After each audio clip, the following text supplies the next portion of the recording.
যে বাহিনীর পোশাকেই হোক অভ্যুত্থানকারীদের বিরুদ্ধে হামলাকারীরা অপরাধী, সংসদে স্বরাষ্ট্রমন্ত্রী। মব কালচার নির্মূলের প্রতিশ্রুতি। সরকারের বারবার প্রতিশ্রুতিতেও তেলের পাম্পের লাইন কমছে না। ঢাকা, চট্টগ্রাম সহ ৮ জেলায় আরও প্রায় ৭০,০০০ লিটার জ্বালানি উদ্ধার। হামের প্রাদুর্ভাবে বাড়ছে শিশুর প্রাণহানি। ৭ জেলায় ছড়িয়েছে ব্যাপক হারে, ঠেকাতে পদক্ষেপ নেওয়ার দাবি স্বাস্থ্যমন্ত্রীর।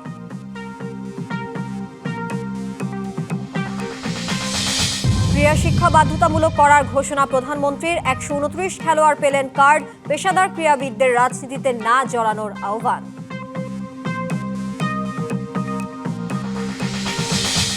ঈদযাত্রায় দুর্ঘটনায় নিহত সরকারি হিসাবের চেয়ে বেসরকারি তথ্যের দ্বিগুণ। গণপরিবহনে শৃঙ্খলা ফেরাতে মনিটরিং জোরদারের তাগিদ। এবারে জানাবো খবরের বিস্তারিত, সাথে আছি তানিয়া হারুন। জুলাই গণ অভ্যুত্থানকারীদের উপর যারা সশস্ত্র হামলা চালিয়েছে তারা যে বাহিনীর পোশাকেই হোক সবাই অপরাধী। তাদের বিরুদ্ধে সব মামলার তদন্ত হবে, বিচার হবে, এমনটা জানিয়েছেন স্বরাষ্ট্রমন্ত্রী সালাউদ্দিন আহমদ। সংসদে প্রশ্নোত্তর পর্বে তিনি আরও বলেন, এদেশের সব গুম, খুন, গণহত্যার বিচার হবেই। বাংলাদেশে আর কোনো মব কালচার থাকবে না বলে জানান স্বরাষ্ট্রমন্ত্রী। দেশে জ্বালানির কোনো ঘাটতি নেই বলে জানান বিদ্যুৎ, জ্বালানি ও খনিজ সম্পদ মন্ত্রী। অসংখ্য ধন্যবাদ। ত্রয়োদশ জাতীয় সংসদের প্রথম অধিবেশনের চতুর্থ দিনে প্রশ্নোত্তর পর্বে উঠে আসে মব কালচার, গুম, খুন, জুলাই আন্দোলনের সময় চালানো হত্যাসহ নানা প্রসঙ্গ। বাংলাদেশ জাতীয়তাবাদী এ সময় বিএনপি জয়নুল আবেদিন ফারুকের এক প্রশ্নের জবাবে স্বরাষ্ট্রমন্ত্রী বলেন, যে বাহিনীর পোশাকেই হোক অভ্যুত্থানকারীদের বিরুদ্ধে হামলাকারীরা অপরাধী। জুলাই অভ্যুত্থানকারীদের, জুলাই যোদ্ধাদের বিরুদ্ধে, সাধারণ জনগণের বিরুদ্ধে যারা সশস্ত্র হামলা চালিয়েছে, যে ড্রেস যেটাই হোক, সেটা যেই বাহিনীর ড্রেসই হোক, তারা সবাই অপরাধী। বিএনপির আরেক সংসদ সদস্য আবুল কালাম আজাদ সিদ্দিকীর মন্ত্রী বলেন, ফ্যাসিস্ট সরকার আমলে করা গায়েবী মামলার অনেকগুলো এরই মধ্যে প্রত্যাহার করা হয়েছে, বাকিগুলো আইনি প্রক্রিয়াধীন। পুলিশ বাহিনীকে সুশৃঙ্খল বাহিনীতে রূপান্তরের মাধ্যমে জননিরাপত্তা নিশ্চিত কল্পে সারা দেশে পুলিশের সক্ষমতা বৃদ্ধির লক্ষ্যে প্রযুক্তি নির্ভর বিভিন্ন পরিকল্পনা গ্রহণ করেছে। স্বতন্ত্র সংসদ সদস্য রুমিন ফারহানার প্রশ্নের জবাবে স্বরাষ্ট্রমন্ত্রী জানান, বাংলাদেশে আর কোনো ধরনের মব কালচার থাকবে না। সবকিছুকে মব বলা ঠিক হবে না, কিছু আছে সংগঠিত পরিকল্পিত অপরাধ। বাংলাদেশে কোনো রকমের মব কালচার আর থাকবে না। এদেশে সকল গুম, খুন, হত্যাকাণ্ড এবং গণহত্যার বিচার হবেই। ৩০০ বিধিতে দেয়া বিবৃতিতে বিদ্যুৎ ও জ্বালানি মন্ত্রী জানান, দেশে জ্বালানির কোনো ঘাটতি নেই, তেল ব্যবহারে আরও সাশ্রয়ী হওয়ার আহ্বান জানান তিনি। আমাদের মোট ব্যবহৃত জ্বালানির 63% ডিজেল, যার সরবরাহ স্বাভাবিক। প্রয়োজনীয় জ্বালানি সংগ্রহের মাধ্যমে মজুদ প্রবণতা থাকায় সংকট কৃত্রিমভাবে তৈরি হয়েছে। রাষ্ট্রপতির ভাষণের ওপর আলোচনায় অংশ নিয়ে বিরোধী দলীয় সংসদ সদস্য গণভোট নিয়ে সরকারি দলের সমালোচনা করেন। আমরা লক্ষ্য করেছি এই সরকার। Rifat Tasnova, DBC news, Dhaka. জ্বালানি তেলের সংকটের বিষয়ে আরও জানাতে রাজধানীর শাহবাগে থেকে যুক্ত হচ্ছেন সহকর্মী মানজুমা আফরোজ নীলিমা। নীলিমা, বারবার সরকারের পক্ষ থেকে বলা হচ্ছে জ্বালানির কোনো ঘাটতি বা সংকট নেই, মাঠের বাস্তবতা আসলে কি দেখছেন? তানিয়া, এখন কিন্তু বাজে রাত ৯টা এবং এরই মধ্যে কিন্তু পিছনে আপনারা দেখতে পাচ্ছেন যে একদম লম্বা লাইন কিন্তু রয়েছে গ্রাহকদের। সবাই কিন্তু ১ ঘন্টা ১.৫ ঘন্টা থেকে এখানে অপেক্ষা করছে। আমি বর্তমানে অবস্থান করছি পরিবাগের পূর্বাচল ট্রেডার্স যে ফিলিং স্টেশন, এখানে প্রাইভেট কার কিংবা বড় গাড়ির খুব একটা এখানে চাপ না থাকলেও এখানে কিন্তু মোটরসাইকেলের অনেক বেশি চাপ দেখা যাচ্ছে। এবং আমরা এখান থেকে দাঁড়িয়ে ঠিক আপনাদেরকে একটু দেখানোর চেষ্টা করব যে মোটরসাইকেলের যে লাইন, গ্রাহকরা কিন্তু অনেকে এখানে ১.৫ ঘন্টা বা ২ ঘন্টা থেকে অপেক্ষা করে তেল নিয়ে তারপর ফিরেছে। এবং আপনাদেরকে আবারও জানিয়ে দিতে চাই, সরকার রেশনিং পদ্ধতি উঠিয়ে নিলেও কিন্তু পাম্প কর্তৃপক্ষ বলছে যে অনেকেই বারবার এসে কিন্তু এক লাইন থেকে বের হয়ে তেল নিয়ে আবার এসে তারা কিন্তু লাইনে দাঁড়াচ্ছে। এরকমও কিন্তু প্রবণতা ভোক্তাদের মাঝে দেখা গেছে এবং এটা আসলে মনিটরিং করার জন্য পাম্প কর্তৃপক্ষ তারা আসলে সরকারের সহযোগিতা চাচ্ছে। এবার এখানে আরেকটু আপনাদেরকে জানানোর চেষ্টা করব, দেশের যে জ্বালানি মজুদ আছে এরকম কিন্তু কথা বলেছে সরকার, কিন্তু দীর্ঘমেয়াদী ঘাটতির ব্যাপারে কিন্তু পাম্প কর্তৃপক্ষ এবং গ্রাহকদের মাঝে যে বাকবিতণ্ডা সেটা কিন্তু চলছে। এখানে অনেকেই আছে যারা আসলে 1000 টাকার তেল নিতে চাচ্ছে, তাদেরকে কিন্তু আসলে 500 টাকার তেল দিয়ে বিদায় করে দিচ্ছে। এটার জন্য কিন্তু এখানে অনেক গ্রাহক এবং ভোক্তাদের মাঝে আমরা অসন্তুষ্টিও দেখতে পেয়েছি। এবং একজন চালক আমাদের জানিয়েছেন যে তিনি অনেকক্ষণ ধরে লাইনে দাঁড়িয়ে থাকলেও এখানে আসলে একাধিকবার যারা তেল নিচ্ছে তাদের জন্য অনেক বিলম্বনা হচ্ছে, এবং সরকারের পক্ষ থেকে দেশের জ্বালানি যে মজুদের কথা বলা হচ্ছে সেটা আসলে সামগ্রিকভাবে আমরা পাম্পের মধ্যে দেখতে পাচ্ছি না। অর্থাৎ যাদের তেল দরকার তারা কিন্তু তেল পাচ্ছে না, এবং অনেকেই আছে যারা আসলে লাইন ভঙ্গ করে তেল নিচ্ছেন, এরকমও প্রবণতা আমরা দেখতে পেয়েছি। এই ছিল একদম রাতে যেহেতু এসেছি, এই ছিল আমার জ্বালানি তেল থেকে পাম্প থেকে সর্বশেষ তথ্য। নীলিমা, আপনাকে ধন্যবাদ যুক্ত থাকার জন্য। জ্বালানি তেলের সংকট মোকাবেলায় অবস্থা বুঝে ব্যবস্থা চলছে জেলায় জেলায়। রেশনিং, ফুয়েল কার্ড আর তেল বিক্রির সময় বেঁধে দিয়ে পরিস্থিতি নিয়ন্ত্রণের চেষ্টা চালিয়ে যাচ্ছে প্রশাসন। কালোবাজারি বন্ধে ডিপোতে মোতায়েন রয়েছে বিজিবি। এদিকে বেশিরভাগ পাম্পে ঝুলছে তেল না থাকার নোটিশ, আর যেসব জায়গায় দেয়া হচ্ছে সেখানে দীর্ঘ লাইন। দেশজুড়ে জ্বালানি তেলের জন্য হাহাকার, উত্তাপ রূপ নিচ্ছে সহিংসতায়। চুয়াডাঙ্গায় ফুয়েল কার্ড নিতে এসে লাইনে দাঁড়ানোকে কেন্দ্র করে হাতাহাতিতে জড়ান 2 মোটরসাইকেল চালক। জেলার বেশিরভাগ পাম্পে ঝুলছে তেল না থাকার নোটিশ। বিপণন স্বাভাবিক রাখতে ফুয়েল কার্ড বিতরণ করছে প্রশাসন। সকাল 9টা থেকে কার্ড বিতরণ কার্যক্রম শুরু হলেও ভোর থেকে লাইনে দাঁড়ান গ্রাহকরা। এমন একটা ব্যবস্থা করা দরকার যার কারণে মানুষ সহজে কার্ডটা পেতে পারে। অবশেষে সোনার হরিণটি হাতে পেয়েছি, ভালো লাগছে। মূল উদ্দেশ্যটাই হচ্ছে যে পেট্রোল পাম্পগুলো আছে, পেট্রোল পাম্পগুলো থেকে জ্বালানি তেল সুশৃঙ্খলভাবে যেন গ্রাহক পর্যায়ে পৌঁছাতে পারে সেটি।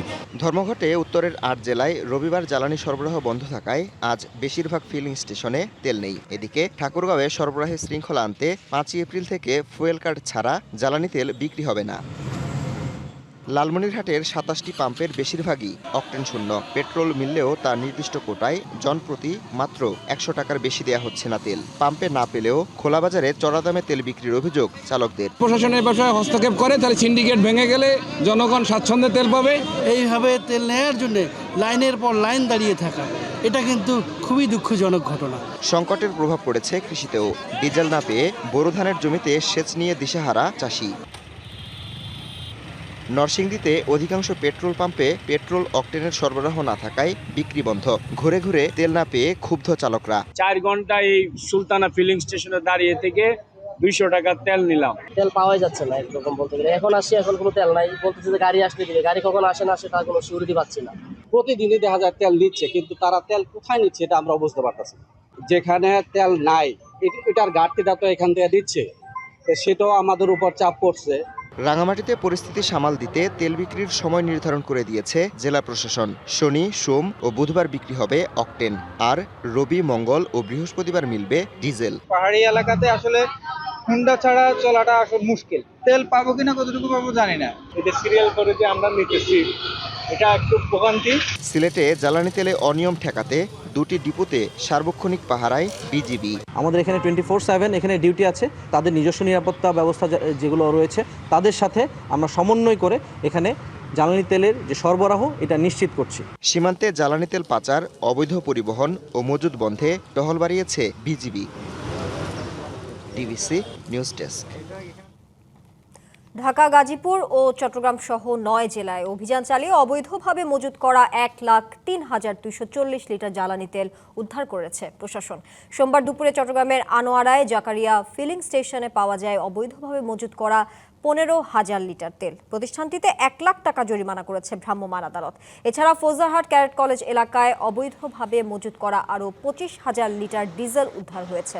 এছাড়া বিশেষ অভিযানে রাজধানীর কুড়িল বিশ্ব রোডের একটি দোকান থেকে মজুত করা 450 লিটার জ্বালানি তেল উদ্ধার করা হয়। গাজীপুরে উদ্ধার হয়েছে 33,900 লিটার। অন্যদিকে সাতক্ষীরায় 7,000 লিটার, গোপালগঞ্জের কাশিয়ানীতে 510 লিটার ও কুমিল্লায় 180 লিটার তেল উদ্ধার হয়েছে। চুয়াডাঙ্গায় 11,200 লিটার তেল সহ আটক করা হয়েছে 4 জনকে। অন্যদিকে নাটোরের সিংড়া উপজেলার শেরকোল বাজার থেকে 10,000 লিটার তেল জব্দ করেছে ভ্রাম্যমাণ আদালত। মজুদের অপরাধে ব্যবসায়ীকে 1 লাখ টাকা জরিমানা, অনাদায়ে 2 মাসের কারাদণ্ড দেওয়া হয়। সারা দেশে শিশুদের হামের সংক্রমণ ও মৃত্যুতে উদ্বেগ তৈরি হয়েছে।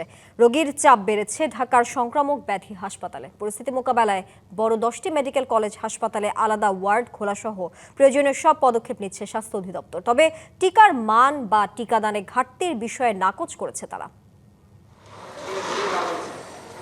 মহাখালী সংক্রামক ব্যাধি হাসপাতালে যেন তিল ধারণের ঠাঁই নেই। হামে আক্রান্ত শিশুদের নিয়ে দেশের বিভিন্ন প্রান্ত থেকে এসেছেন অভিভাবকেরা। কারো কারো ঠাঁই হয়েছে হাসপাতালের মেঝেতে বা বারান্দায়। হামে আক্রান্ত 10 মাসের ইনায়াকে পটুয়াখালী থেকে ঢাকার এই হাসপাতালে এনেছেন বাবা ইমাম হোসেন। 1 সপ্তাহ ধরে চিকিৎসা চললেও কোনোভাবেই সুস্থ হচ্ছে না শিশুটি। হঠাৎ করে জ্বর আসছে, জ্বর আসার পর তো আমরা বুঝতে পারলাম যে মনে হয় কোনো পক্স জাতীয় কোনো কিছু। এরপর দেখি আস্তে আস্তে বাচ্চা নিস্তেজ হয়ে যাচ্ছে। পরশুদিন থেকে হাম উঠছে, ডাক্তার এখানে পাঠাইছে, পরে এখানে এসে ভর্তি হয়েছি। প্রথমে জ্বর, পরে শরীরে লালচে দানা, এভাবেই শুরু হয় হাম নামক রোগের লক্ষণ। ধীরে ধীরে তা সারা শরীরে ছড়িয়ে পড়ে। এ সময় শিশুদের মধ্যে নিউমোনিয়া ও ডায়রিয়ার মতো জটিলতাও দেখা দিতে পারে। স্বাস্থ্য অধিদপ্তরের তথ্য বলছে, ঢাকা, ময়মনসিংহ, রাজশাহী, পাবনা, চট্টগ্রাম, যশোর ও নাটোরে বড় আকারে ছড়িয়ে পড়েছে এই সংক্রামক রোগ। বাড়ছে প্রাণহানি। শিশুর জ্বরসহ নানা লক্ষণ নিয়ে সংক্রামক ব্যাধি হাসপাতালে ভিড় করছেন অভিভাবকরা। এই বছর এখনো পর্যন্ত আমাদের এখানে 600-র বেশি রোগী হামের জটিলতা নিয়ে ভর্তি হয়েছে। সেই রোগীর মধ্য থেকে 20 জনের মতো রোগী মৃত্যুবরণ হচ্ছে। এই 2026 পুরো বছরে আমাদের ভর্তিকৃত রোগীগুলোর মধ্যে থেকে 60 থেকে 70% রোগী হচ্ছে 1 বছরের কম বয়সী। পরিস্থিতি মোকাবেলায় প্রস্তুত রাখা হয়েছে দেশের সব সরকারি মেডিকেল কলেজ ও জেলা হাসপাতাল। রাজধানীর বিভিন্ন হাসপাতালে নেওয়া হয়েছে বিশেষ ব্যবস্থা। মেডিকেল কলেজ হসপিটালগুলোকে অ্যাক্টিভ করছি। ঢাকা মেডিকেল কলেজ হসপিটাল এবং সলিমুল্লাহ মেডিকেল কলেজ হসপিটালে, এখানে এই 2টা জায়গাতে আমরা আইসোলেশনের ব্যবস্থা করা আমাদের জন্য খুব ডিফিকাল্ট, কারণ এমনি প্রচুর রোগীর চাপ। কিন্তু অন্য মেডিকেল কলেজ হসপিটালগুলোতে ঢাকার ভেতরে এটা একদম ডকুমেন্টেড, আমরা মেজর্স ওয়ার্ড আমরা চালু করছি। স্বাস্থ্যমন্ত্রী জানিয়েছেন, হামের প্রাদুর্ভাবের বিষয়ে সজাগ সরকার। হামসহ 6টি রোগের টিকা আনতে 604 কোটি টাকা বরাদ্দ দিয়েছে তারা। আমরা 604 crore টাকা আমরা ইপিআই খাতে বরাদ্দ করেছি। আমরা যত প্রম্পটলি পারি ইনশাল্লাহ আমরা টিকা আনব। হামের লক্ষণ দেখা মাত্রই দ্রুত চিকিৎসকের পরামর্শ ও প্রয়োজনীয় ব্যবস্থা নেওয়ার পরামর্শ দিয়েছেন চিকিৎসকেরা। Tahsina Jesy, DBC news, Dhaka. এদিকে স্বাস্থ্য অধিদপ্তরের হিসেবে অন্তত 7 জেলায় বড় আকারে ছড়িয়ে পড়েছে হামের সংক্রমণ। রোগীর চাপে অনেক হাসপাতালে দেখা দিয়েছে শয্যা সংকট। দ্রুত ব্যবস্থা না নিলে শিশুদের জন্য ঝুঁকি আরও বাড়তে পারে। 12 দিনে হামে আক্রান্ত হয়ে ময়মনসিংহ মেডিকেল কলেজ হাসপাতালে মৃত্যু হয়েছে 5 শিশুর। ধারণ ক্ষমতার চেয়ে কয়েক গুণ রোগী হওয়ায় এক বিছানায় একাধিক শিশুকে চিকিৎসা নিতে হচ্ছে। আক্রান্তদের মধ্যে ময়মনসিংহ ছাড়াও শেরপুর, নেত্রকোনা ও পাশের জেলার রোগী রয়েছে। পরিস্থিতি সামাল দিতে হাসপাতাল কর্তৃপক্ষ 3টি মেডিকেল টিম গঠন করেছে, চালু করেছে বিশেষ হাম কর্নার। এদিকে হামের উপসর্গ নিয়ে 29 জন মারা গেছে রাজশাহী মেডিকেলে। একদিনের ব্যবধানে উপসর্গ নিয়ে রাজশাহী মেডিকেলে ভর্তি হয়েছে 50 শিশু। মোট ভর্তি রয়েছে 280 জন। এছাড়া অন্যান্য হাসপাতালে চিকিৎসা নিচ্ছে অন্তত 500 জন। হাম ছড়িয়েছে চাঁপাইনবাবগঞ্জ, যশোর ও নাটোরেও। 3 মাসে চিকিৎসা নিয়েছে 6 শতাধিক শিশু।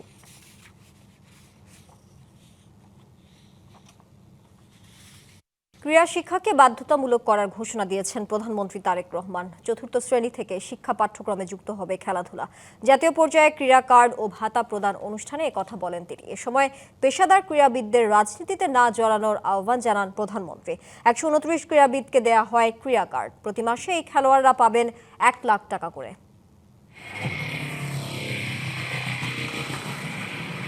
সোমবার সকালে তেজগাঁওয়ে প্রধানমন্ত্রীর কার্যালয়ে 129 ক্রীড়াবিদকে দেয়া হয় ক্রীড়া কার্ড। জাতীয় বেতন কাঠামোর আওতায় প্রতি মাসে এই খেলোয়াড়রা পাবেন 1 লাখ করে টাকা।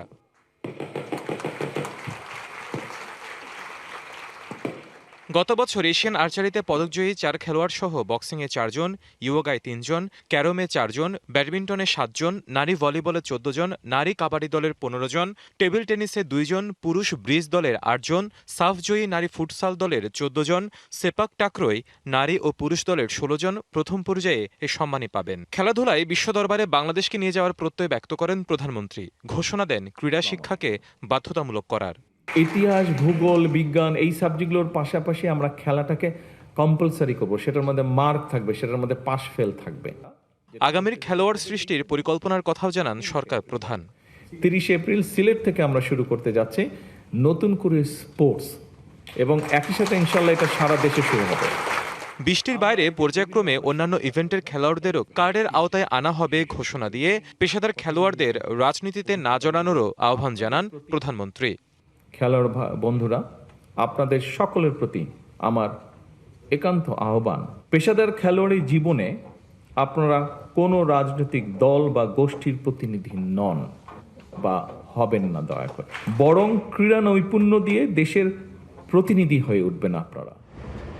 হিমাদ্রি রাহা, ডিবিসি নিউজ ডেস্ক। বেসরকারি টেলিভিশনে সরকারি নির্দেশনা, বার্তা, কন্টেন্ট ও বিজ্ঞাপন প্রচার বিনামূল্যে না করে নির্দিষ্ট মূল্য কাঠামো চায় টেলিভিশন শিল্প সংশ্লিষ্টরা। এ বিষয়ে শিগগিরই একটি কমিটি করার কথা জানিয়েছে তথ্য ও সম্প্রচার মন্ত্রণালয়। গণমাধ্যমের স্বাধীনতা ও দায়িত্বশীলতা বজায় রেখে জনস্বার্থে তথ্য প্রচারের সমন্বয়ের উপর জোর দিয়েছে মন্ত্রণালয়। পত্রিকা এবং টেলিভিশন চ্যানেল মালিক ও সম্পাদকরাও এই বিষয়ে সহযোগিতার আশ্বাস দিয়েছেন। সরকারি বার্তা ও সচেতনতামূলক বিজ্ঞাপন কিংবা অনুষ্ঠান সম্প্রচার নিয়ে তথ্য মন্ত্রণালয়ের এই মতবিনিময় সভা। এতে অংশ নেন বিভিন্ন পত্রিকা ও টেলিভিশন চ্যানেলের মালিক, সম্পাদক সহ সংশ্লিষ্টরা। আমরা খুব তাড়াতাড়ি রিব্র্যান্ডিং এর দিকে যাচ্ছি। জাতীয় দিবস ও অনুষ্ঠান এবং সরকারি প্রচার প্রচারণা ও বিভিন্ন অনুষ্ঠানের বিজ্ঞাপন বিনামূল্যে প্রচারের অনুরোধ জানান তথ্য সচিব।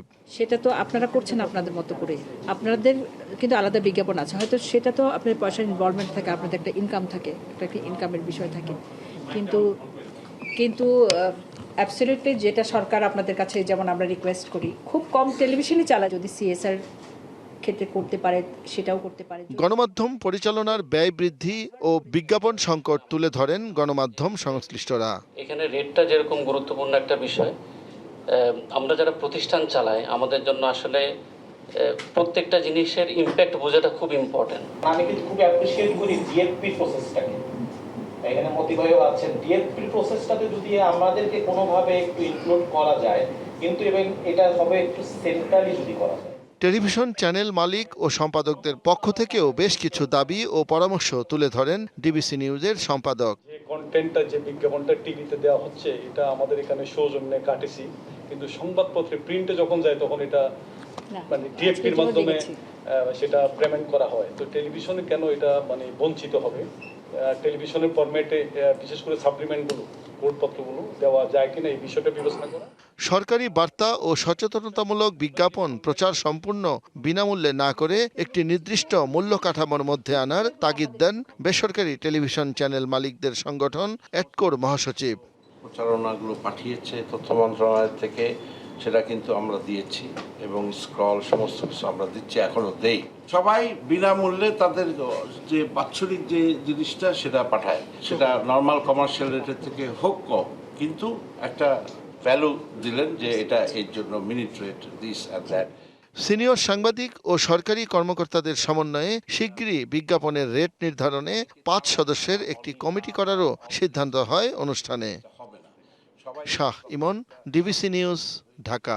পৃথিবীর গভীরে সম্পূর্ণ অন্ধকার আর বিচ্ছিন্ন এক পরিবেশে টিকে আছে অজানা কিছু ব্যাকটেরিয়া, যা আধুনিক চিকিৎসা বিজ্ঞানের সবচেয়ে শক্তিশালী অ্যান্টিবায়োটিককে হার মানাতে পারে। বিজ্ঞানীরা বলছেন, প্রাচীন এই জীবাণুগুলোর ভেতরেই লুকিয়ে থাকতে পারে ভবিষ্যতের ওষুধের সম্ভাবনা।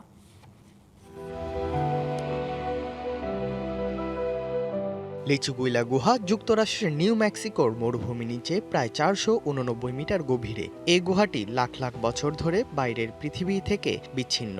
এখানে নেই আলো, নেই পর্যাপ্ত খাদ্য, তবুও এই চরম প্রতিকূল পরিবেশে টিকে আছে অসংখ্য অণুজীব। বিজ্ঞানীরা বলছেন, এসব ব্যাকটেরিয়া নিজেদের মধ্যেই লড়াই করে বেঁচে থাকে, কেউ আক্রমণ করে, কেউ প্রতিরোধ গড়ে তোলে।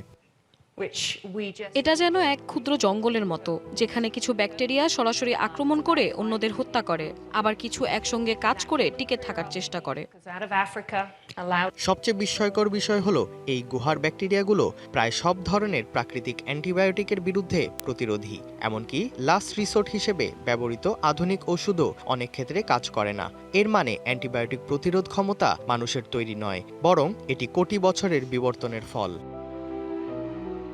বর্তমানে অ্যান্টিমাইক্রোবিয়াল রেজিস্ট্যান্স বা AMR একটি বৈশ্বিক স্বাস্থ্য ঝুঁকি। 2021 সালে এর কারণে মৃত্যু হয় প্রায় 11 লাখ মানুষের। বিশেষজ্ঞরা আশঙ্কা করছেন 2050 সালের মধ্যে এ সংখ্যা কয়েক কোটিতে পৌঁছাতে পারে। তবে আশার কথা হলো এই গুহার ব্যাকটেরিয়াগুলো থেকেই নতুন অ্যান্টিবায়োটিক আবিষ্কারের সম্ভাবনা দেখছেন বিজ্ঞানীরা। কিন্তু ব্যাকটেরিয়া ইতোমধ্যেই এমন রাসায়নিক যৌগ তৈরি করেছে যা সুপারবাগ ধ্বংস করতে সক্ষম। আমরা গুহা থেকে পাওয়া ব্যাকটেরিয়াগুলো পরীক্ষা করে দেখেছি। কিছু কিছু ব্যাকটেরিয়া অনেক জীবাণুকে ধ্বংস করতে পারে, তবে এগুলো ওষুধের রূপ দিতে আরো সময় ও অর্থ দরকার। গবেষকরা বলছেন এই প্রাচীন অণুজীবগুলো শুধু নতুন ওষুধ আবিষ্কারে নয়, ভবিষ্যতে কিভাবে ব্যাকটেরিয়া প্রতিরোধ গড়ে তুলতে পারে তাও বুঝতে সাহায্য করবে। অন্ধকার গুহার এই অদৃশ্য যুদ্ধই হয়তো ভবিষ্যতের চিকিৎসা বিজ্ঞানের নতুন দিগন্ত খুলে দিতে পারে। Irteza Chowdhury, DBC news desk. DBC সংবাদে এই ছিল এখনকার মতো। ডিবিসি নিউজের সংবাদগুলো পড়তে ভিজিট করুন dbcnews.tv আর ভিজিট করুন ডিবিসি নিউজের ফেসবুক পেজ এবং ইউটিউব চ্যানেল। ডিবিসির সঙ্গে থাকুন।